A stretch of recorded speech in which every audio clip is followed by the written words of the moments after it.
నమస్తే. Welcome to reflection. నేను మీ అమోఘ్ దేశపతి. ఈ వీడియో మీకు నచ్చితే లైక్ చేయండి, షేర్ చేయండి, కామెంట్ల రూపంలో మీ అభిప్రాయం తప్పకుండా తెలియజేయండి. సేమ్ టైం మన ఛానల్‌ని మీరు ఇంకా సబ్స్క్రైబ్ చేసుకోకపోతే వెంటనే సబ్స్క్రైబ్ చేయండి. పక్కన బెల్ ఐకాన్ కూడా కొట్టండి. ఇట్ ఈస్ సేమ్ టైం మీ ఆర్థిక సహకారం మాకు చాలా చాలా చాలా అవసరం. నిజంగా చెప్పాలంటే చాలా చాలా క్లిష్ట పరిస్థితుల్లో ఉంది. మీరు పంపే ప్రతి రూపాయి మాకు చాలా అవసరం అండ్ చేయాల్సిందైతే చాలా ఉంది.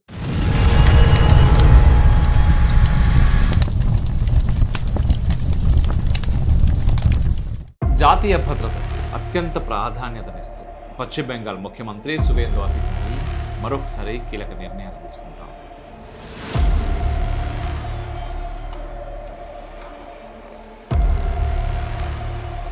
దేశంలోనే అత్యంత వ్యూహాత్మక ప్రాంతమైన చికెన్ నెక్ పరిధిలోని సరిహద్దు ప్రాంతాలుగా 120 ఎకరాలకు పైగా భూమి జాతీయ రహదారి మార్గాలను బీఎస్ఎఫ్కి అప్పగిస్తూ నిర్ణయం తీసుకున్నారు. పశ్చిమ బెంగాల్ నూతన ముఖ్యమంత్రిగా సువేందు అధికారి పగ్గాలు చేపట్టడమే ఆలస్యం అన్నట్టు సంచలన నిర్ణయాలు తీసుకుంటా ఉన్నారు. మనం మాట్లాడుతున్నాం ప్రధానంగా దశాబ్దాలుగా దేశ రక్షణకు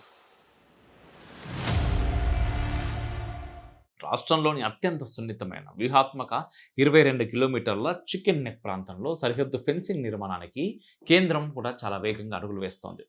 సరిహద్దు వెంబడి ఫెన్సింగ్ లేని ప్రాంతాల్లో బీఎస్ఎఫ్కు భూమి లభించడం వల్ల వ్యూహాత్మక వాచ్ టవర్ల నిర్మాణం, పెట్రోలింగ్ రోడ్ల ఏర్పాటు సులువు అవుతుంది.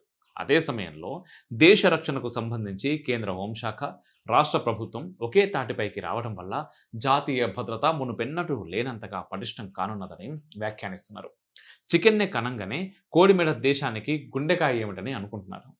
మీ అందరిలో కొంతమంది తెలిసే ఉంటుంది చికెన్ నెక్ అంటే ఏంటి అని.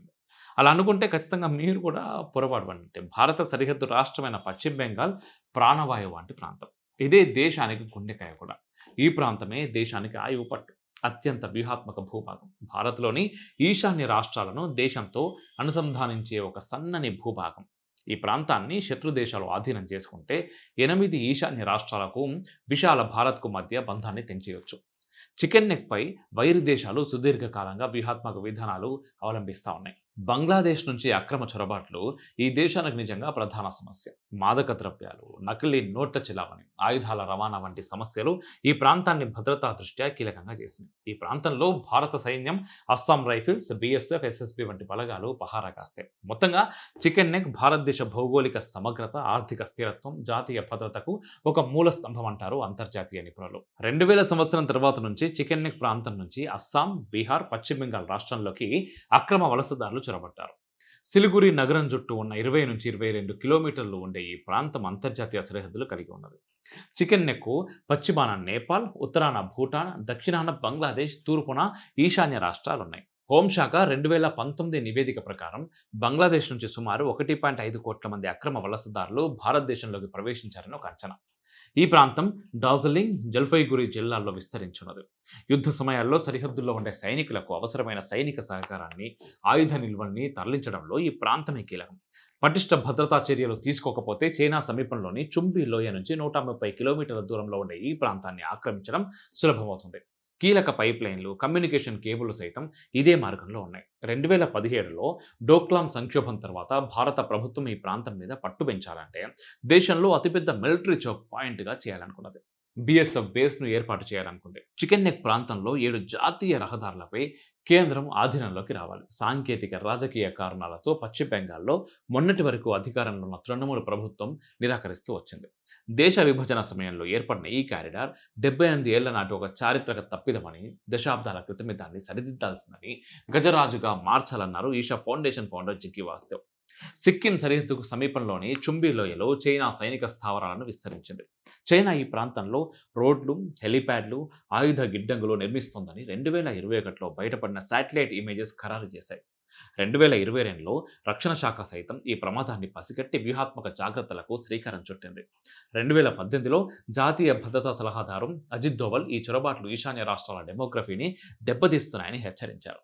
బీఎస్ఎఫ్ డేటా ప్రకారం 2017-19 మధ్య 4,000 మంది రోహింగ్యాలు ఈ మార్గంలో భారత్లోకి వచ్చారు. బీహార్లోని పూర్నియా, కిషన్గంజ్, అరారియా, కటిహార్, పశ్చిమ బెంగాల్లోని మాల్తా, ఉత్తర దినాజ్పూర్ జిల్లాలను కలిపి సిలిగురి సమీపంలో కొత్తగా కేంద్రపాలిత ప్రాంతాన్ని ఏర్పాటు చేయాలని కేంద్రం యోచిస్తోందని, దీనివల్ల ఈ వ్యూహాత్మక ప్రాంతంలో భద్రత మరింత బలోపేతమవుతుందని కేంద్రం గతంలో ఆలోచించింది.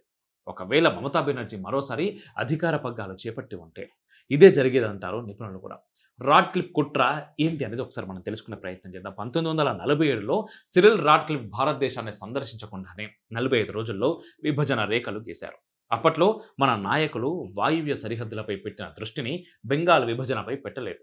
నిజానికి చిట్టగాంగ్ ప్రాంతంలో 90% హిందువులు ఉండేవారు. ఇది శతాబ్దాలుగా త్రిపుర రాజ్యంతో ముడిపడి ఉండేది. కానీ చివరి నిమిషంలో బ్రిటిష్ వారు చిట్టగాంగ్ను తూర్పు పాకిస్తాన్కు కట్టబెట్టారు. దీనివల్ల ఈశాన్య భారత్ తన సహజ సిద్ధమైన సముద్ర మార్గాన్ని కోల్పోయింది.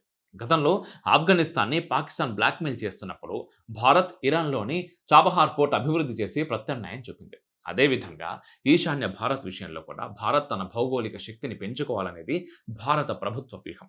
ఇందులో భాగంగానే భారత్ ఈ ఏడాది ఒక మాస్టర్ ప్లాన్ ప్రకటించింది. కలదాన్ మల్టీ మోడల్ ప్రాజెక్ట్, మైత్రి సేతు ప్రాజెక్టులను చేపట్టాలని నిర్ణయించింది. మిజోరం నుండి మయన్మార్ మీదుగా బంగాళాఖాతాన్ని చేరే మార్గమే ఈ కలదాన్ మల్టీ మోడల్ ప్రాజెక్ట్. దీని ద్వారా మిజోరం నుండి సముద్ర దూరం కేవలం 250 కిలోమీటర్లు మాత్రమే. ఇది బంగ్లాదేశ్తో సంబంధం లేకుండా ఈశాన్య రాష్ట్రాలకు భద్రత కల్పిస్తుంది. త్రిపురలోని సబ్రూమ్ నుండి బంగ్లాదేశ్లోని రామగఢ్ వరకు ఫెనీ నదిపై ఈ వంతెన నిర్మించిన మైత్రి సేతు పథకం అత్యంత వ్యూహాత్మకమైంది. జాతీయ భద్రతా సలహాదారు అజిత్ దోవల్ ఎన్ఎస్ఏగా బాధ్యతలు చేపట్టిన తర్వాత మన దేశానికి ఉన్న 9 భూ సరిహద్దులను పటిష్టం చేసే పకడ్బందీ పథక రచన చేశారు. కొన్ని రాష్ట్ర ప్రభుత్వాలకు కేంద్రంతో ఉన్న రాజకీయ వైరం, సాంకేతిక అడ్డంకుల వల్ల కొన్ని ప్రాజెక్టులకు అడ్డంకులు ఏర్పడ్డాయి. ప్రస్తుతం పశ్చిమ బెంగాల్లో బీజేపీ అధికారంలోకి రావడంతో బంగ్లాదేశ్ సరిహద్దులను మరింత పటిష్టం చేసే పనిలో పడింది భారత ప్రభుత్వం. చూశారు కదా, ఒక రాష్ట్ర ముఖ్యమంత్రి కేంద్ర ప్రభుత్వానికి సహకరిస్తే ఎటువంటి మార్పులు జరుగుతాయి. ఈ దేశం ముఖ్యమైనటువంటి నాయకులు ఈ దేశానికి అవసరం, రాష్ట్రాలకు అవసరం, గ్రామాలకి కూడా అవసరం, వార్డులకు కూడా అవసరం. మనం అందరం బాగుండాలంటే అన్నిటికంటే ముఖ్యంగా ఈ దేశం బాగుండాలి. ఈ దేశ భద్రత చాలా ముఖ్యం, అది మనం నమ్మాలి. అండ్ ప్రజలు కూడా ముఖ్యంగా ఆలోచించాల్సినటువంటి విషయం అది. ఈ దేశం గురించి ఎవరు ఆలోచిస్తున్నారు, మనం ఎటువంటి నాయకులను ఎన్నుకోవాలి. ఈ వీడియో ఖచ్చితంగా మీకు నచ్చుతుందని అనుకుంటున్నాను. నచ్చితే దయచేసి షేర్ చేసే ప్రయత్నం చేయండి. జై హింద్, మేరా భారత్ మహాన్.